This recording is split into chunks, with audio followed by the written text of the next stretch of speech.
Om Shanti. 27 number के register में 61 page पर 27 से 86 का 5 क्लास। मीठे मीठे बच्चों को ये सुनना रहना चाहिए कि मुझे आत्मा को बाप की याद में जरूर रहना है, तब ही पावन बन सकते हैं। मेहनत जो कुछ है वो ये है, जो मेहनत बच्चों से पहुंचती नहीं है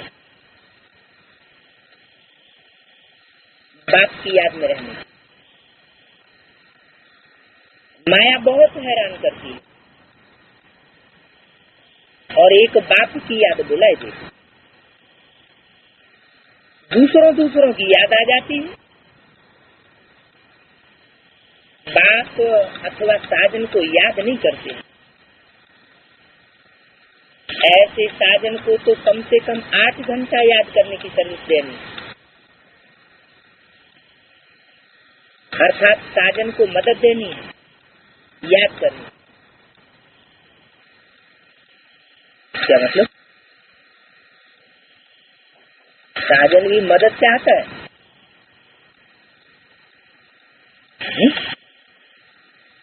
उसको मदद की दरकार है। अगर अव्यभिचारी दुनिया स्थापन करनी है तो मदद की दरकार है, और अव्यभिचारी दुनिया बनेगी तब जब सबके संकल्प एक के संकल्प में समाये जाए। तो तभी होगा जब एक के प्रति प्रीति हो। प्रीति कहो, याद कहो, स्नेह कहो, प्यार कहो। याद को ही प्यार कहा जाता है। बच्चों को बाप को याद करना चाहिए। ये बहुत बड़ी मेहनत है। गीता में भी है, मन मना भव, 3 शब्द हैं। मत मना मेरे, मना मना मन में, भव मना समा जा, मेरे मन में समा जा। अद्वैतवाणी में भी क्या बोला?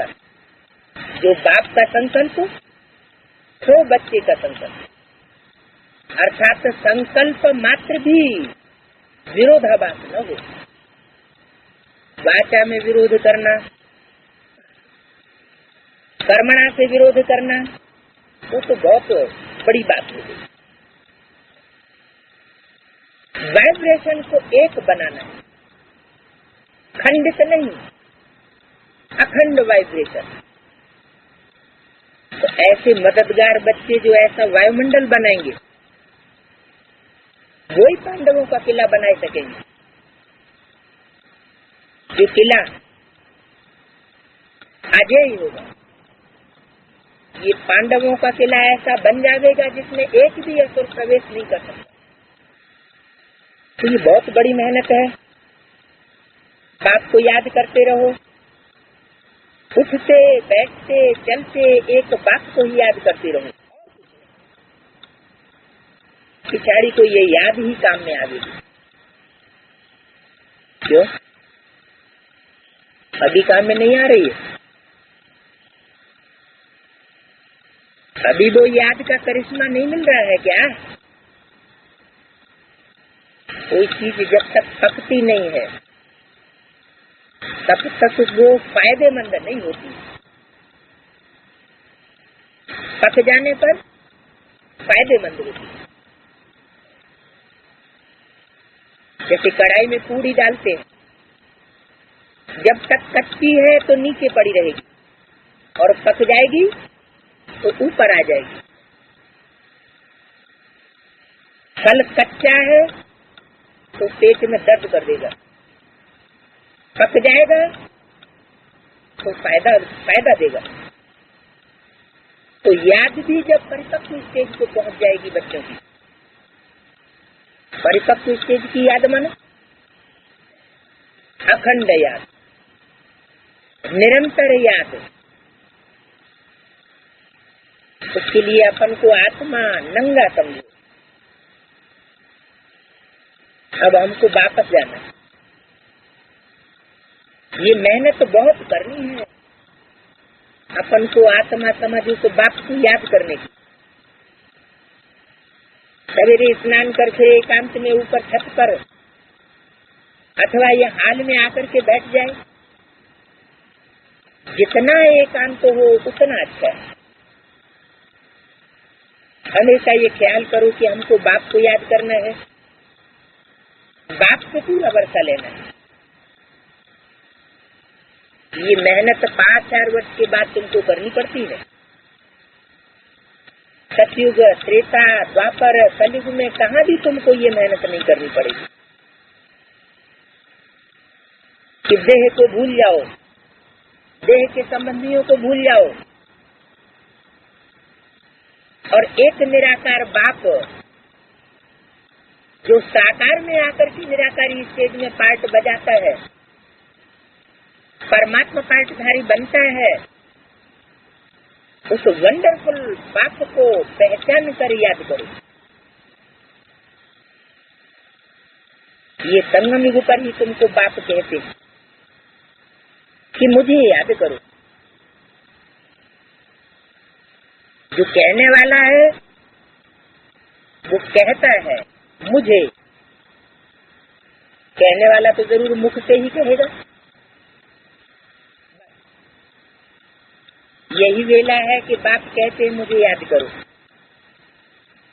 और बाप आते भी संगम पर हैं और तब भी बाप आते नहीं। जो शास्त्रों में लिख दिया है कि सतयुग में आए, हिरण्याकश्यप जैसे असुर को मारने के लिए नरसिंह अवतार धारण किया, त्रेता में आए राम बने, द्वापर में कृष्ण बने, अथवा कलयुग में आए कलंकीधर बने। ऐसे नहीं कि मैं हर युग में आता हूँ, हर युग में आने की मेरे को दरकार नहीं है, क्योंकि सतयुग तो है ही सत्य का युग, 16 कला संपूर्ण, वहाँ दुख का नाम निशान। त्रेता में भी राम राज्य कितना गाया हुआ है, राम राज्य की एक तरफ शास्त्रों में कितनी महिमा कर दी, परंतु विकारी बुद्धि मनुष्य समझ नहीं सकते हैं, इसलिए फिर उन्होंने रावण को भी दिखाई दिया, क्योंकि राम की सीता चुराई। वास्तव में ऐसा होता नहीं। जो सुख की दुनिया है, स्वर्ग है, पावन दुनिया है, वहाँ कोई भी असुर नहीं होता और भगवान को भी वहाँ आने की दरकार नहीं, क्योंकि है ही सुख की दुनिया। अगर द्वापर में भगवान आए कृष्ण के रूप में, तो क्या पापी कलयुग की स्थापना करने आया था? भगवान आएगा तो उत्थान करेगा या पतन का निमित्त बनेगा? भगवान के आने के बाद तो इस सृष्टि का उत्थान होना चाहिए। तो वास्तव में ये संगम युग की ही बात है, जब पापी कलयुग का अंत होना होता है और सात्विक दुनिया का आना होता है, और किसी युग में बाप नहीं आते। तो क्या शास्त्रों में झूठ लिख दिया है? शास्त्रों में जितनी भी बातें लिखी हुई हैं, चाहे वो रामायण हो, चाहे महाभारत हो, चाहे भागवत हो, वो सब इसी संगम युग की कथा कहानियां लिखी हुई। इस संगम युग को कोई जानता नहीं। संगम युग में 4 दृश्य हैं इस रंगमंच पर जो शूट होते हैं। सतयुग, त्रेता, द्वापर, कलयुग, तो ब्रॉड नाटक के ये 4 दृश्य हैं। उन 4 दृश्यों में परमात्मा बाप की प्रत्यक्षता रूपी जन्म होता है। 1 बार, 2 बार, 3 बार, 4 बार, ये शास्त्रों में लिख दिया है, संभवामि युगे युगे, मैं हर युग में आता हूँ। वास्तव में कोई उन युगों में नहीं आता है। ये तो शूटिंग पीरियड में जो 4 बार आत्मा को रिफाइन होना है, उसके लिए परमात्मा को आना पड़ता है। और उसके लिए सर्प का मिसाल देते हैं कि सर्प अपनी खल त्यागता है, पुरानी खल, और नई खल धारण करता है। तो क्या सर्प मर जाता है? नहीं, जीवित रहता है। और अपने जीवन काल में वो 3-4 बार खल त्यागता है। तो ऐसे ही ये देह अभिमान रूपी खल आत्मा को त्यागने में 4 आयाम बुझे हुए। तत्व प्रधान सतयुग की शूटिंग, त्रेता युग की शूटिंग, द्वापर युग की शूटिंग, कलयुग की शूटिंग। इन 4 युगों की शूटिंग के अंत में परमात्मा बाप विशेष रूप से प्रत्यक्षता रूपी जन्म लेता है। परमात्मा बाप का गुप्त से प्रत्यक्ष होना ही जन्म, यही दिव्य जन्म है। जैसे बच्चा जब गुप्त गर्भ में से बाहर आता है तो बाजे बजाए जाते। यहाँ कौन से बाजे? यह है ज्ञान के बाजे। परमात्मा बाप जब प्रत्यक्ष होगा संसार में अंतिम रूप से, तो सारे संसार में ज्ञान की ही गजगुरु होगी। ज्ञान के धंधे के अलावा और सब धंधे चौपट हो जाए। तो ये है वेला, अमृत वेला। भक्ति मार्ग में भी इसी यादगार में जब सूर्य सूर्योदय होना होता है तो अमृत वेला मानते हैं और परमात्मा को विशेष याद करते हैं। तो कोई सूर्य है, वास्तव में है ये ज्ञान सूर्य की बात। तुम भी जानते हो, नंबरवार पुरुषार्थ अनुसार बहुत बच्चे बात को भूल जाते हैं, इसलिए बहुत धोखा खाते। कयामत के समय में जो बच्चे धोखा खाएंगे उसका कारण होगा कि बाप से कनेक्शन उनका टूटा हुआ होगा। रावण बहुत धोखेबाज, रावण का भी चित्र बनाते हैं, भगवान का भी चित्र बनाते हैं। रावण को अनेक सिर दे दिए। सिर मन बुद्धि, अनेक प्रकार की बुद्धि है। कोई छोटा सिर है, कोई बड़ा सिर है। तो संगठित रूप में ये अनेक प्रकार की बुद्धियां संगठित होकर के संसार के राज्य को चलाती अलग अलग तरीके से। वो होता ही है कलयुग के अंत, जब प्रजा के ऊपर प्रजा का राज्य हो जाता है। परमात्मा आकर के राजयोग सिखाता है, राजा बनाता है। काहे का राजा बनाता है? पहले कर्मेंद्रियों का राजा बनाता है। जो जितना इंद्रिय जीत बनता है वो उतना जगत जीत बनता है। परमात्मा की राजयोग पढ़ाई पढ़ करके। नहीं तो दुनिया में इतने बड़े बड़े छोटे छोटे हजारों की तादाद में जो राजाएं हुए हैं, उन राजाओं को राजाई किसने दी? सब दी। डॉक्टर बनते हैं, डॉक्टरी पढ़ते हैं, वकील बनते हैं, वकालत पढ़ते हैं। बिना पढ़े बिना समझाए तो ये कोई बन नहीं जाते। तो ये राजाओं को राजा बनने की ट्रेनिंग किसने दी और कब दी? कभी तो दी होगी। तो वो यही समय जबकि परमात्मा बाप आकर के ये बेहद की कंट्रोलिंग पावर देते हैं। अब जो ले ले तो रोज सवेरे उठकर ये विचार सागर मंथन करो। ये रावण हमारा आधा कल्प का दुश्मन है। आधा कल्प मन जब से द्वापर शुरू हुआ, द्वैत शुरू हुआ,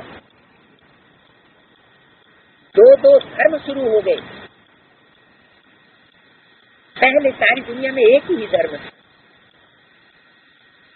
एक ही देश था, एक ही धर्मखंड था और एक ही राजा होता था। इसलिए दुनिया में सुख शांति थी, स्वर्ग था।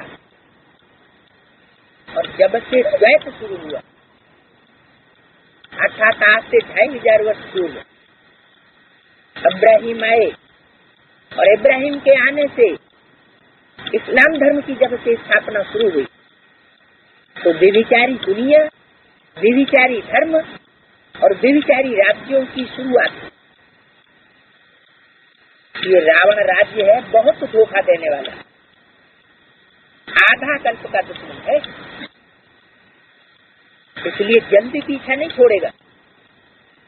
इसलिए बाप कहते हैं रोज सवेरे उठकर ये विचार सागर मंथन करो और जांच देखो कि कितना समय हमने बाप को याद किया और कितना हमको माया ने धोखा दिया, बाप की याद भुलाई, कितनी आत्मा रूपी सुई की कट उतरी, सारा मदार याद के ऊपर है। बच्चों को पूरी कोशिश करनी है अपना पूरा वर्षा पाने के लिए। पूरा वर्षा क्या है? पूरा वर्षा है ही नर से नारायण बनना, इसी जन्म में। अगले जन्म में बनने की बात नहीं। इस जन्म में अगर शरीर छूट गया तो अगले जन्म में तो प्रिंस बन सकते। नर से प्रिंस बनने का गायन नहीं है, नर से नारायण बनने का गायन, नारी से लक्ष्मी बनने का गायन है। और वो स्कूल ही क्या हुआ जिसमें ये कहा जाए कि पढ़ाई यहाँ पढ़ो और प्रारब्ध अगले जन्म में मिल जाएगी। डॉक्टरी यहाँ पढ़ो, सर्जन अगले जन्म में बन जाना। ये तो अंधश्रद्धा हो गई। ऐसी अंधश्रद्धा भक्ति मार्ग में सिखाई जाती है, ज्ञान मार्ग में परमात्मा ये अंधश्रद्धा नहीं सिखाता। श्रद्धा, विश्वास, भावना ये तो अच्छी चीज है, लेकिन अंधी श्रद्धा नहीं। परमात्मा बाप को कहते हैं, बच्चे एक हाथ में मेरे को विकार दो, विकारों का दान करो, और दूसरे हाथ से विश्व की बादशाही ले। एक हाथ से लेना और दूसरे हाथ से देना, देर नहीं लगती। 1 सेकंड में जीवन मुक्ति गाई हुई है, लेकिन निश्चय बुद्धि विजयंती, अनिश्चय बुद्धि विनश्यंती। ये है सच्ची सत्यनारायण की कथा। सच्ची कथा, झूठी कथा, वो कथा तो झूठी है जो भारतवर्ष में घर घर में की जाती है पंडितों के द्वारा। क्यों? क्यों? उस कथा की चौपड़ी में तो सिर्फ लिखा हुआ होता है सच्ची सत्यनारायण की कथा। अब सिर्फ ऊपर नाम लिख दिया जाए सत्यनारायण की कथा और अंदर बायोग्राफी सत्यनारायण की कुछ भी नहीं,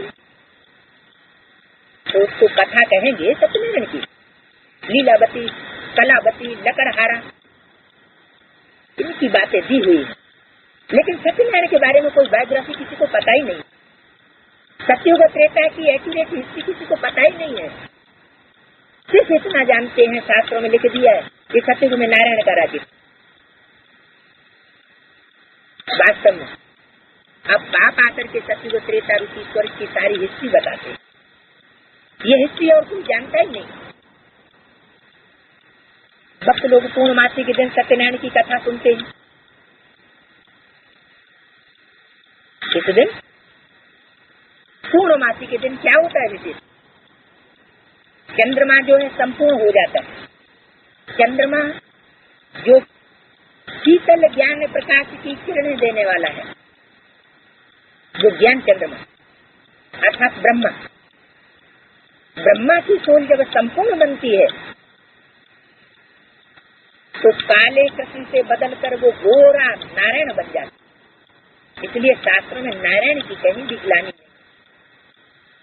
काले कृष्ण की ग्लानि है, गोपियों को भगाया, ये किया, मक्खन चुराया वगैरह वगैरह, लेकिन नारायण की ग्लानि नहीं है।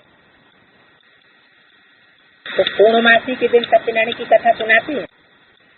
माना जब वो आत्मा ज्ञान चंद्रमा का जो पाइप बजाने वाली है ब्रह्मा के रूप में, जिसने सब ब्राह्मणों को सदैव सुख ही दिया, दृष्टि से, वृत्ति से और कर्म से। कोई कर्म ऐसा नहीं किया जिससे किसी बच्चे को दुख हुआ हो। एक भी ब्राह्मण ये नहीं कह सकता कि हमको बाबा ने दुख दिया। सबको ये महसूस हुआ कि हमको बाबा ने जितना प्यार दिया उतना और किसी ने नहीं। अब वास्तव में वो तो था ही परमात्मा का माता का रूप, कहते ही है स्वमेव माता। पहले परमात्मा बाप भी नम्र रूप में आता है, मृदुल रूप में बच्चों के सामने आता है, बच्चों को सुधारने के लिए। जब प्यार से काम न निकले तब धर्मराज बाप का रूप धारण करता है। तो पूर्णमासी मना जब ज्ञान चंद्रमा ब्रह्मा की सोल संपूर्ण बनती है, माना नर से नारायण बनती है,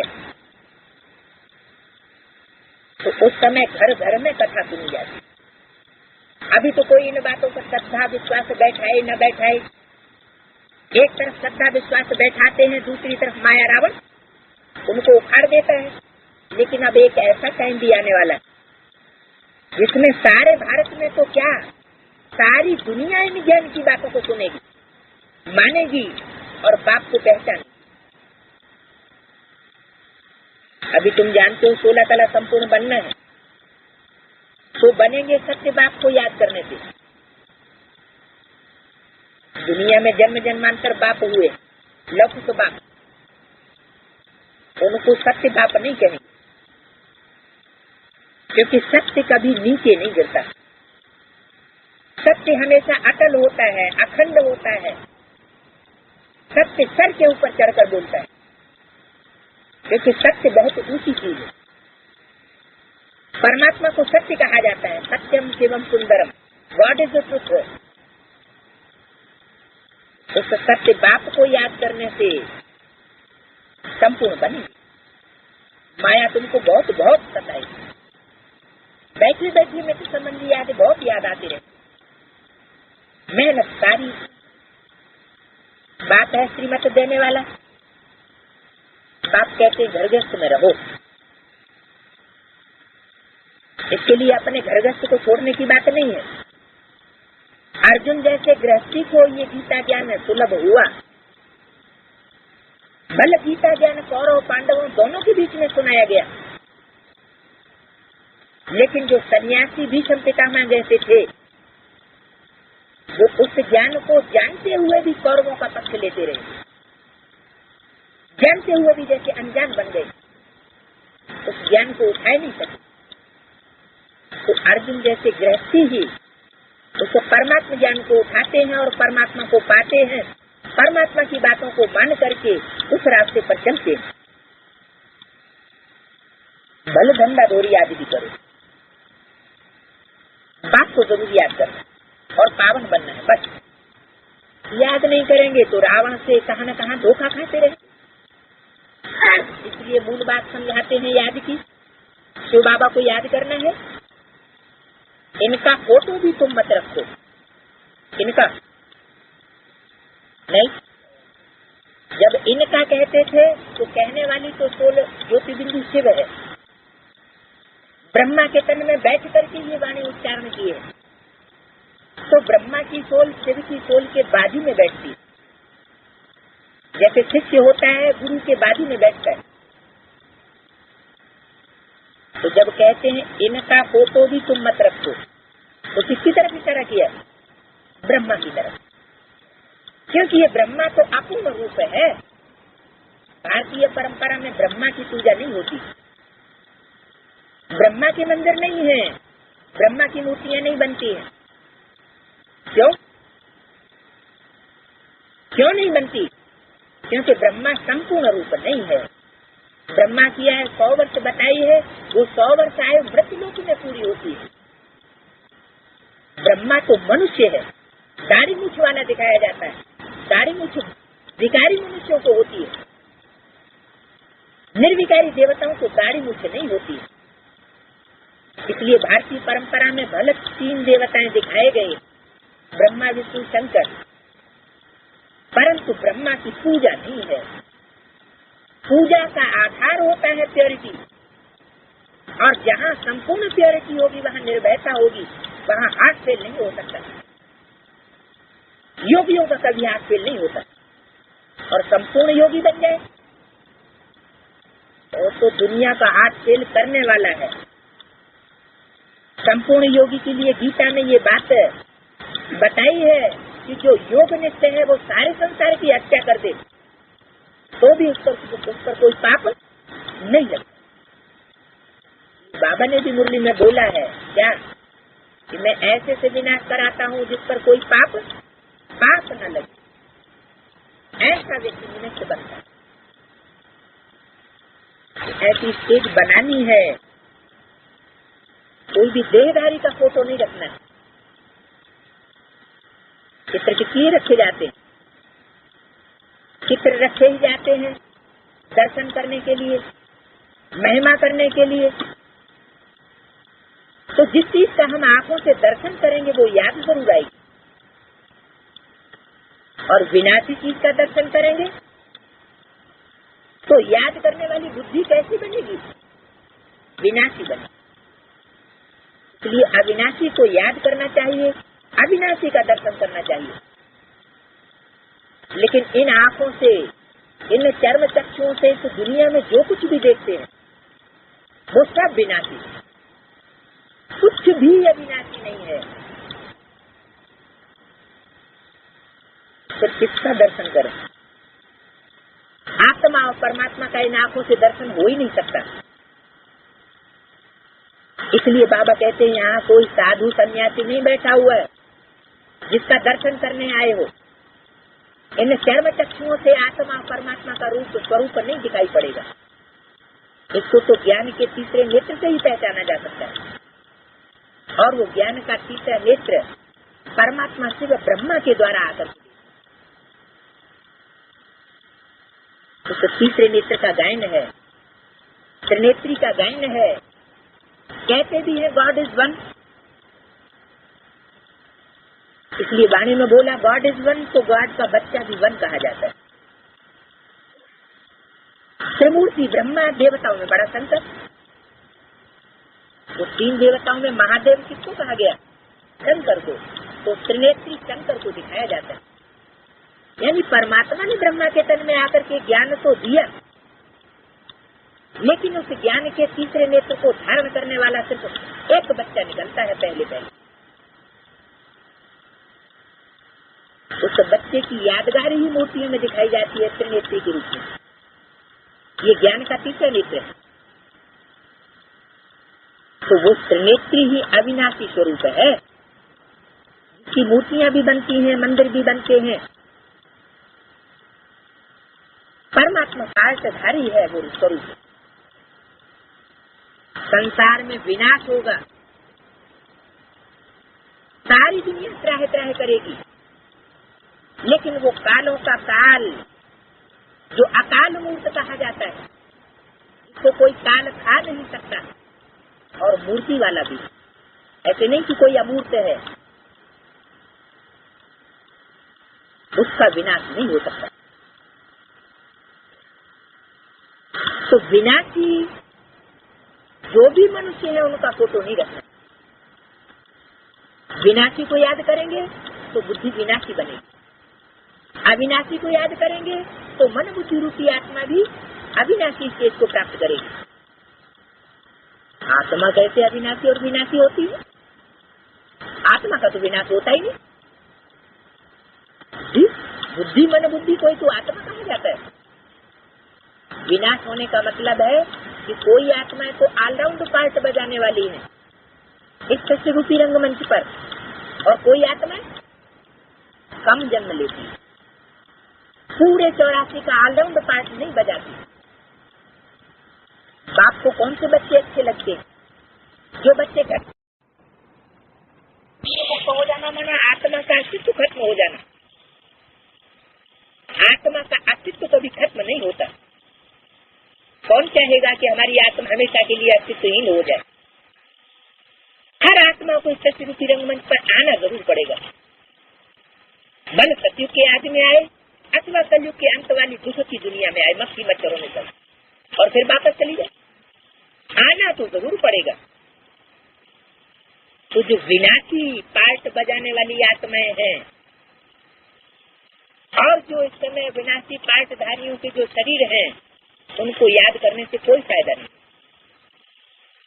देह सहित देह के जो भी संबंध है, अपने को आत्मा निश्चय करो। बाप बार बार समझाते हैं अपन को आत्मा समझ, बाप को याद करना है, नहीं तो अंत में फिर बहुत पछताएंगे, बहुत धोखा खावेंगे। कोई ऐसा जोर से थप्पड़ लगेगा जो माया एकदम काला मुंह करा देगी। बाप आए हैं गोरा बनाने के लिए, निर्विकारी बनाने के लिए, इस समय सब एक दो का काला मुंह करते रहे। गोरा बनाने वाला तो एक ही बाप है। जिस एक बाप की याद से तुम गोरे स्वर्ग के मालिक बनेंगे। 27 नंबर के रजिस्टर में 61 पेज पर, अर्थात मुरली के पहले पेज है मध्यान्ह 27 से 86 का प्रातः क्लास चल रहा है। ये पतित दुनिया है। बाप आते ही हैं पतितों को पावन बनाने। सारी दुनिया पतित है। इस पतित दुनिया में एक भी पावन नहीं हो सकता और पावन दुनिया में एक भी पतित नहीं हो सकता। बाप पतितों को ही पावन बनाने आते हैं, पतित दुनिया में ही आते हैं, पतित शरीर में आते हैं। बाकी तुम्हारे धंधे धोरी आदि से बाबा का कोई संबंध नहीं है। शरीर निर्वाह से तुमको जो करना है तो करो। बाबा तो सिर्फ कहते हैं मन मना पर, मन बुद्धि मेरे में लगाए रखो। तुम कहते भी हो हम कैसे पावन बन, पावन दुनिया के मालिक बने। दूसरा पेज, बाप कहते हैं सिर्फ मुझे याद करो, बस, और कोई उपाय पावन बनने का नहीं। ज्ञान है, योग बल से विश्व की बादशाही मिलती है। दुनिया की हिस्ट्री में बड़े बड़े राजाएं हुए, नेपोलियन, मुसोलिनी वगैरह वगैरह, हिटलर, लेकिन कोई भी बाहुबल से विश्व के ऊपर राज्य नहीं कर सका। ये सिर्फ योग बल से ही विश्व की बादशाही परमात्मा के द्वारा मिलती है। ज्ञान भी है, हर हर महादेव शंभो काशी विश्वनाथ। भारतवासी आज तक भी उस विश्वनाथ बाप की याद में वो झंडा बुलंद करते, तिरंगा झंडा, विश्व विजय करके दिखलावे। अब क्या ये कपड़े का झंडा विश्व विजय करके दिखलाएगा? कपड़ा माना वस्त्र, शरीर रूपी। जरूर तीन शरीर रूपी ऐसे कोई वस्त्र हुए हैं जिनको संसार में हर मनुष्य ने पहचाना है, जाना है। वो झंडा जब बुलंद होगा तो सारे विश्व की कंट्रोलिंग पावर एक के हाथ में होगी। तो बाप कहते हैं सिर्फ मुझे याद करो, और कोई उपाय नहीं। कितना भी दान पुण्य आदि करें, कितनी भी मेहनत करें, चाहे आग से आते जाते रहें, लेकिन कुछ भी काम नहीं आ सकता। ये शरीर को तकलीफ देने से कुछ नहीं होगा। ये तो आत्मा को कंट्रोल, आत्मा को अपनी स्टेज पर स्थिर करना है, स्वचिंतन में रहना है। सिवाय एक बाप की याद के और कोई उपाय नहीं। बहुत सिंपल बात, तो कहा जाता है सहज। उन हठ योगों में तो कितनी तकलीफ देते हैं शरीर को, इसमें तो कोई तकलीफ नहीं। अपने से पूछो, हम मीठे मीठे बाप को कितना याद करते सारे दिन में। नींद में तो कोई पाप नहीं होते क्योंकि अशरीरी हो जाते हैं। बाकी दिन में तो बहुत पाप होते हैं और पुराने पाप भी बहुत होते हैं। तो मेहनत करनी है याद की।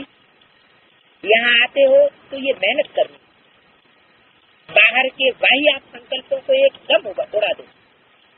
कहाँ? जब यहाँ मधुबन में आते हो तो बाहरी संकल्पों को उड़ा देना चाहिए, नहीं तो वायुमंडल को खराब कर देते हो। वायुमंडल खंडित हो जाता है,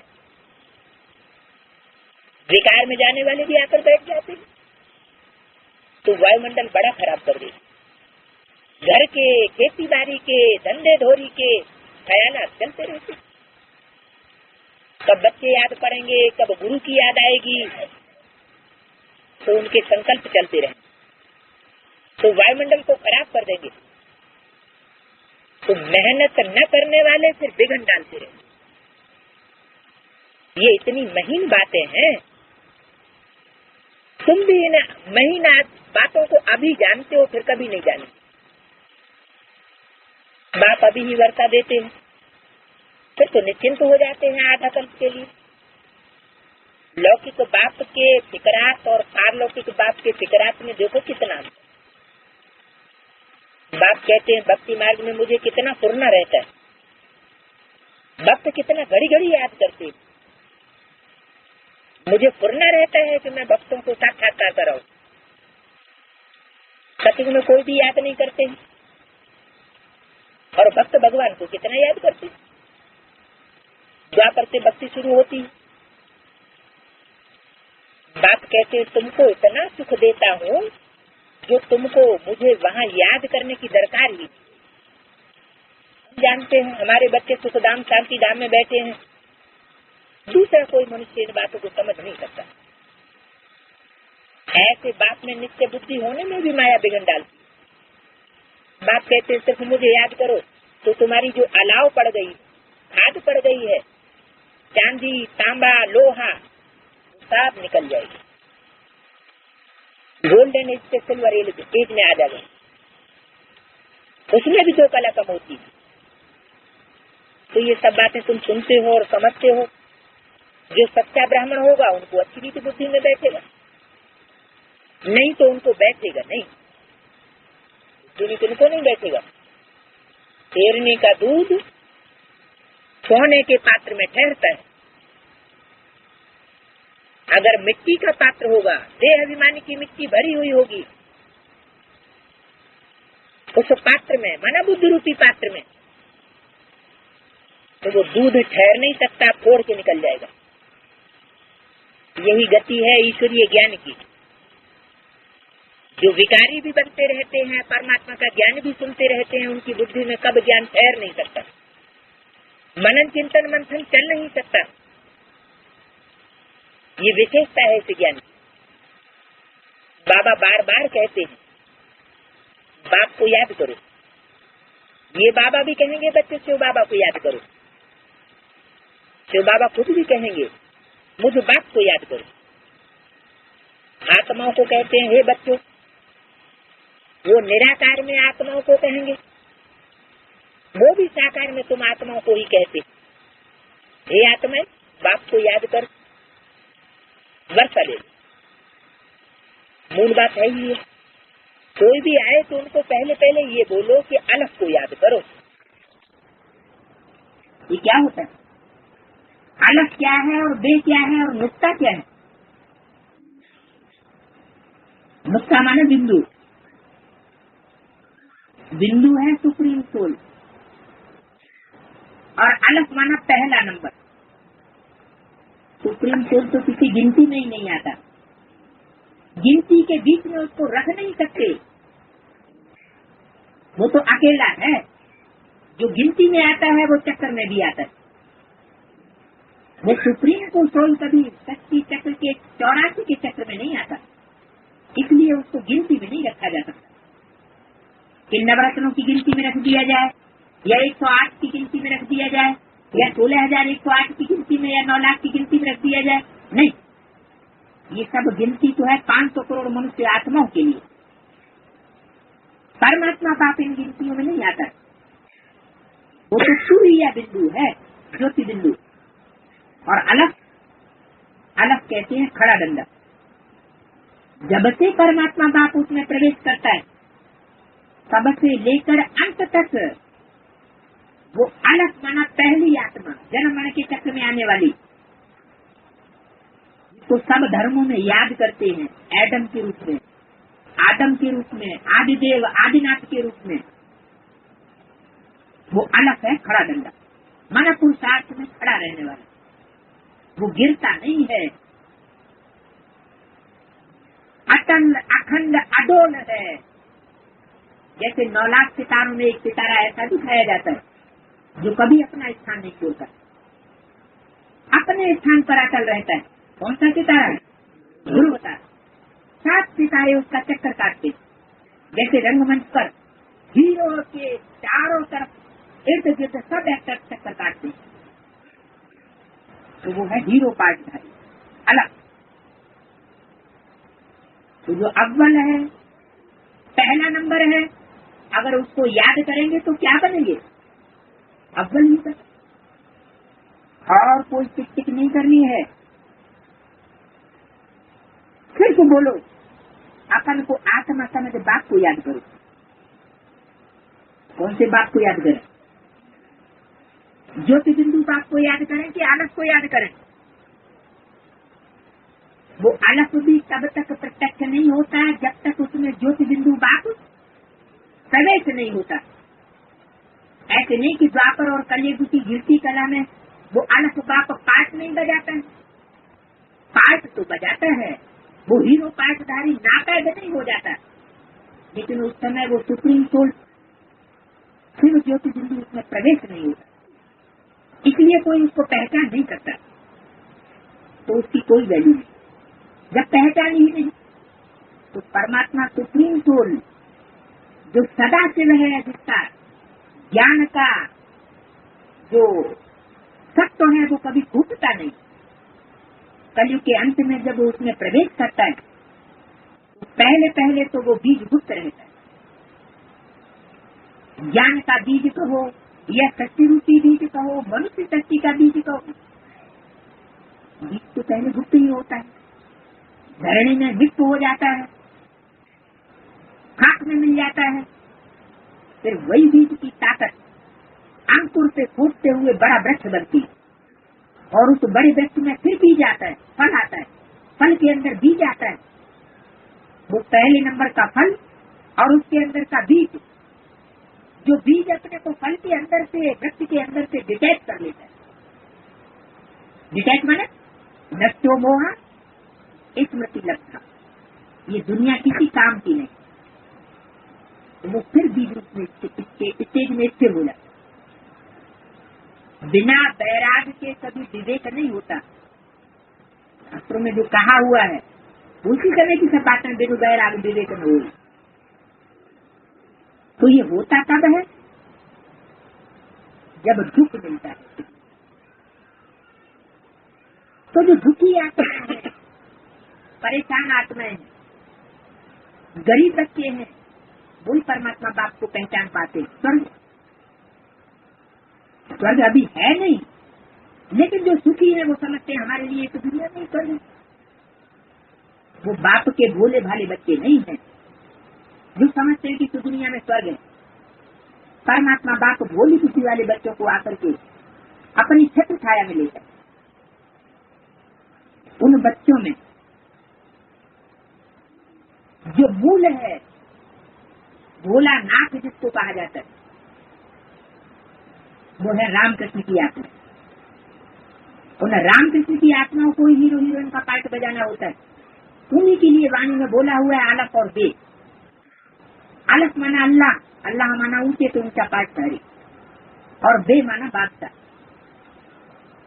तो तुम बच्चों को ये समझाने की कोशिश करनी कि अलग कौन है, बे कौन है। हम आत्मा हैं, गाते हैं, तुलसीदास चंदन देते हैं, तिलक देने रघुबीर। अब तिलक कोई स्कूल हो रही है, कौन सा तिलक है? आत्मा की स्मृति का तिलक है। टीका लगाते हैं मस्तक पर, तो कोई स्थूल टीका लगाने की बात नहीं है, वास्तव में आत्मा की स्मृति में टिकने की बात है। भक्ति मार्ग में तो सब दिखावा करते हैं, ज्ञान मार्ग में ये दिखावा नहीं होना चाहिए। बिंदी लगाना या टीका लगाना नहीं, क्या करना है?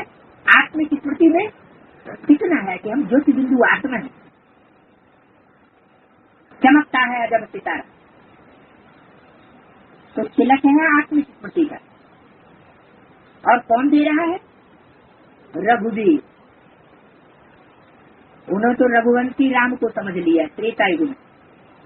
त्रेता युग की बात नहीं है, लेकिन वही राम वाली आत्मा जन्म लेते लेते कलयुग के अंत में जब पतित बन जाती है, तो उस पतितम कामी कांटे में परमात्मा शिव प्रवेश करता है पतितों को पावन बनाने के लिए। तो वो परमात्मा ही उसको विश्व की बादशाही का तिलक देता है, जो विश्वनाथ कहा जाता है योग बल के आधार पर। ऐसा योगी संसार में प्रत्यक्ष भी तब होता है जब काम जीत बनता है। उन्होंने फिर दिखाई दिया काम देवता को भस्म कर दिया। कोई अलग से देवता नहीं था जिसको भस्म कर दिया। ये तो अपने अंदर की ही कमजोरी है।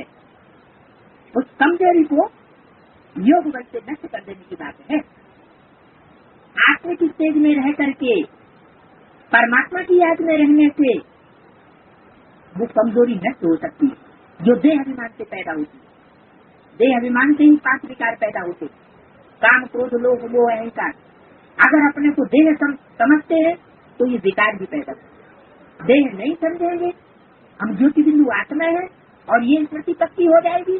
चलते फिरते उठते बैठते, किसी से बात करते, किसी को देखते, अगर हम उसके शरीर को नहीं देखते, उसकी आत्मा हमको स्मृति में रहती कि हम आत्मा से बात करते, तो ऐसी स्टेज में रहने वाली आत्मा, उसके ऊपर विकारों का प्रकोप नहीं हो सकता। विकार उसके ऊपर वार नहीं कर सकते। और उन विकारों में सबसे मुख्य विकार है काफी का। ये चोर डकैतों का मुखिया है। ये वो चोर डकैते हैं जो हमारी सुख शांति को चुराने वाले। तो परमात्मा बाप आकर के उस काम विकार रूपी मुखिया को ही योग बल से दग्ध कर किसी तन में प्रवेश करके ये कार्य सबसे पहले वो शरीरधारी संपन्न करता है। इसलिए गाते हैं तो क्या गाते हैं? अमोघ वीर्य। कैसा वीर्य वाला? अमोघ वीर्य वाला। ये चित्त और कोई पार्टधारी में नहीं हो सकती। और होंगे नंबरवार, लेकिन 100% सिर्फ एक ही होता है। तुम समझते हो कि रघुवीर माना रघुकुल में वो जो वीर है, रघुवंशियों में जो वीरता का कार्य करने वाला है। बात तो सभी यहाँ की। जो भी नाम पढ़ते हैं, रघु को बताया है सूर्यवंशी। जो भी नाम पढ़ते हैं वो किसी काम के आधार पर पढ़ते हैं। तो सूर्यवंश जो है वो जरूर कोई ज्ञान सूर्य का पार्ट बजाने वाला हुआ। सूर्य किसी से रोशनी नहीं लेता, और चंद्रमा और सितारे रोशनी लेते हैं, तब दूसरों को देते हैं, स्वयं प्रकाशित नहीं होते। तो उस कष्ट रूपी रंगमंच पर कोई ऐसा साकार में पार्टधारी भी है जो किसी से ज्ञान की रोशनी नहीं लेता, उससे सब ज्ञान की रोशनी लेते। वो सबका गुरु बन करके बैठता है, गुरुओं का गुरु सतगुरु। उसका कोई पाप नहीं होता, वो सबका बाप बन करके बैठता है। माने उसको अपनी आत्मा की स्मृति कोई नहीं दिला सकता, कोई इशारा नहीं दे सकता कि तुम्हारी आत्मा ये पार्ट बजाने वाली। वो सबको इशारा देता है, हु एम आई। जैसे गीता में कहा गया है, हे अर्जुन, तू अपने जन्मों को नहीं जानता, मैं तेरे को बताता हूँ। तो परमात्मा पार्ट के सिवाय आत्माओं के पार्ट को कोई बोल नहीं सकता। हमारी इस पढ़ाई का पहला पाठ ही है हु एम आई, मैं आत्मा कौन। तो बेसिक नॉलेज में तो हमने सिर्फ इतना जाना कि मैं आत्मा ज्योति बिंदु। लेकिन ये जो पार्टधारी आत्मा ज्योति बिंदु है, उसका 84 जन्मों में क्या क्या पार्ट है। वो पार्टधारी क्या, जो अपने पार्ट को ही न जाने। अगर ज्योति बिंदु आत्मा पार्टधारी है तो 84 जन्मों का पार्ट भी याद होना चाहिए। अच्छा, 84 जन्मों करना चाहिए। जो 84 जन्मों का मूल है, सबसे श्रेष्ठ पार्ट, उत्तम से उत्तम पार्ट, पहले जन्म का पार्ट, संगम के श्रेष्ठ से श्रेष्ठ जन्म का पार्ट, जो शास्त्रों में जिसका गायन होता है, पूजन होता है, वो याद होना चाहिए। तो जब तक वो पार्ट की स्मृति नहीं आती है तब तक ये ज्ञान अधूरा है। और जिनको जिनको ये स्मृति आती जाती है वो आत्माएं उस संपन्न स्टेज को पकड़ती जाती है, उत्तम स्टेज को पकड़ती जाती है, तो वो पुरुषोत्तम संगम योग कहा जाता है। पुरुष माने आत्मा। कैसी आत्मा? जो उत्तम से उत्तम पाठ बजाने वाली। वो उत्तम से उत्तम पाठ बजाने वाली आत्माएं अब प्रत्यक्ष होने का समय आ गया। परमात्मा बाप के प्रत्यक्ष होने के साथ साथ वो आत्माएं भी प्रत्यक्ष होंगी संसार में, जिनकी स्मृति सब धर्मों में माला के मणकों के रूप में आज भी की जाती है। जरूर उन्होंने कोई श्रेष्ठ पाठ बजाया है जो दुनिया में और किसी ने नहीं बजाया। परमात्मा बाप आकर के कोई स्थूल तिलक नहीं देते। ये जो गायन है तुलसीदास चंदन घिसन की, भगवान उनको तिलक देते हैं विश्व की बादशाही का, तो वो इस समय की बात है। कहते हैं अपनी घोट तो नशा चढ़े, दूसरे का सुनाया हुआ सुन लिया और दूसरों को सुनाई दिया, उससे नशा नहीं चढ़ेगा। नशा चढ़ेगा जब अपना विचार सागर मंथन करेंगे, अपनी आत्मा के बारे में अनेक जन्मों की स्मृति अपने अंदर दाखिल करेंगे, तो नशा जरूर चढ़े कि मैं आत्मा कितना श्रेष्ठ पाठ बजाने वाली हूँ। इस तरह से रुचि रखी तो ये तिलक राम को कौन देने वाला है? राम और कृष्ण को तिलक देने वाला है ही वो सुप्रीम तुलपा।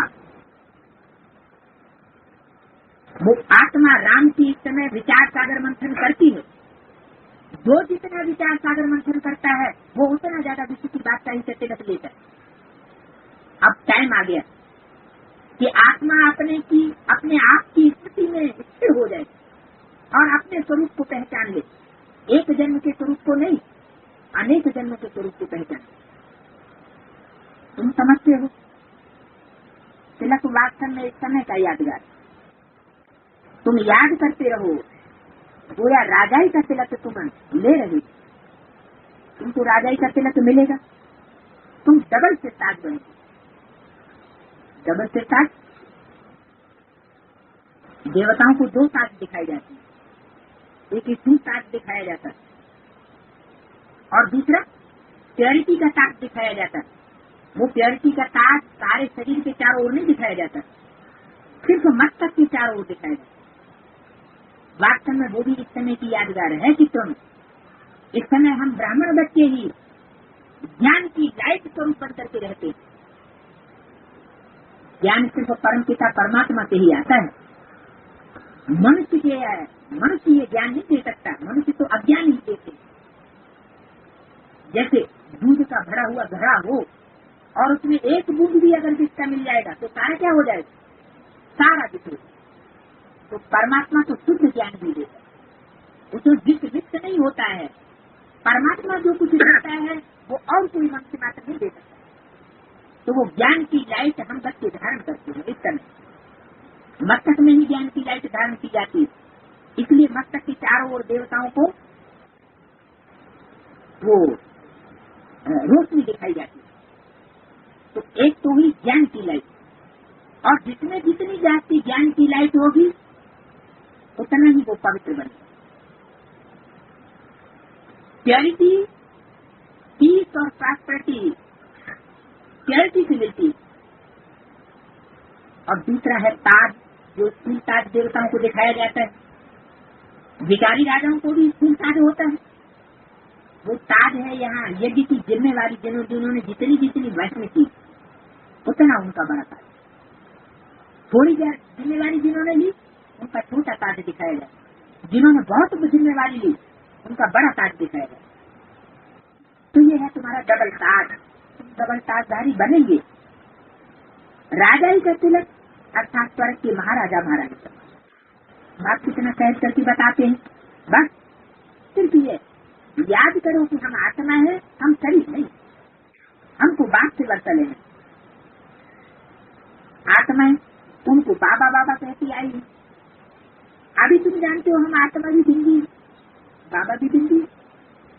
बाबा ज्ञान का सागर है, सुख का सागर है, वो हमको वरदान देते हैं। इनके बाजू में आकर के बैठते, गुरु अपने शिष्य के बाजू में बैठा कर पिघलाते हैं। तो ये भी बाजू में बैठे हुए हैं, बच्चों को सिर्फ कहते हैं अपन को आत्मा समझ, माँ ने सब याद करो, माने मुझे एक बिंदु को याद करो। उस एक बिंदु की पैक्यूलरिटी का पता कैसे चलेगा? बिंदु बिंदु तो सारे ही बिंदु है, कीट पशु पक्षी पतंगे सब बिंदु है, 500 करोड़ मनुष्य आत्मा ही सिर्फ थोड़े ही बिंदु है। उन्हीं बिंदु बिंदु आत्माओं में से कौन से बिंदु को याद करना है, कैसे पता चलेगा? आत्मा तो देखने में सब एक जैसी। तो माम एकम का मतलब ही है कि जरूर किसी विशेष पाठधारी के रूप में परमात्मा इस सृष्टि पर प्रत्यक्ष होता है। सब कहता है नाम एकम याद करो, कोई दूसरे को याद मत करो, नहीं तो बेविचारी याद हो जाएगी, ज्ञान भी बेविचारी हो जाएगा और बेविचार से पतन हो जाएगा। इसलिए भी तुम अपन को आत्मा समझते हो, परंतु बात को नहीं जानते।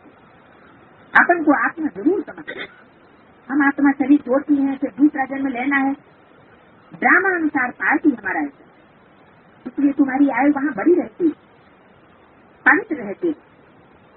भारत में सतयुग में आयु बहुत बड़ी होती, कलयुग में छोटी हो जाती। क्यों? कारण क्या है? देवताएं होते हैं आत्मिक स्टेज वाली, वो आत्मिक स्टेज धीरे धीरे क्षीण होती जाती है। जो आत्मिक स्टेज में स्थिर होना बाप ने अभी सिखाया। द्वापर युग से 60% से भी नीचे आ जाते, आधा देहभान और आधा आत्माभिमान, मन 8 कलाएं रह जाती आत्मा। तो वे सतयुग में है योगी और द्वापर में होते हैं भूत, देह के भान में आ जाते, तो देह का स्थूल भोग बोलते। बाप कहते हैं बाप को पहचाना है तो हम ठीक मत कर चलो, अब भ्रष्ट इंद्रियों का आचरण मत करो, भ्रष्टाचारी मत बनो, अब श्रेष्ठाचारी बनने का टाइम है। इसको कर्म भोग कहा जाता है। वहाँ अकाली मौत कब होती नहीं है। बाप कहते हैं बाप को पहचाना है तो एक बात को याद करो, अगर नहीं पहचाना होगा तो दूसरों की भी याद आती रहेगी। जितनी जितनी पहचान गहरी होगी कि परमात्मा बाप क्या है और उससे क्या प्राप्ति होती है, नहीं पहचाना तो क्या घाटा होने वाला है, क्या तकलीफ होने वाली है, इस बात को नहीं जाना है तो दूसरों की भी याद आती है। हमको अब वापस जाना है, ये शरीर छोड़ना है, बाकी टाइम सर्विस में लगा। तुम बहुत गरीब हो, इसलिए बाप को तरस पड़ता है। तुम बूढ़ियों को बुझाओ आदि को कोई तकलीफ नहीं देते हैं। बूढ़ी को क्या कहा जाता है? बूढ़ियों को समझाया जाता है बाप को याद करो। कुब्जा क्यों कहा जाता है? कहते हैं कुब्जा की रीढ़ की हड्डी टूटी हुई थी, बूढ़ी जरा जीर्ण। तो ब्राह्मणों की दुनिया में भी ऐसे ऐसे जरा जीर्ण हैं जिनकी बैकबोन बाप दादा रूपी हड्डी टूट गई, बाप दादा उनमें प्रवेश नहीं कर सकता। दूसरे धर्म की धर्म पिताएं धर्म आत्माएं प्रवेश कर सकती हैं, लेकिन बाप उनमें प्रवेश नहीं कर सकता। क्योंकि बाप जब आते हैं तो 1 बार माफ करेंगे, 2 बार माफ करेंगे, 3 बार माफ करेंगे, और कितनी बार माफ करेंगे। अगर कोई नहीं मानता है लगातार तो फिर क्या अंजाम होता है? बाप उन बच्चों को अपना आधार नहीं बनाता। तो बूढ़ियों को भी समझाया तो जाता है कि बाप को याद करो, बाप और बच्चे को याद करो, बस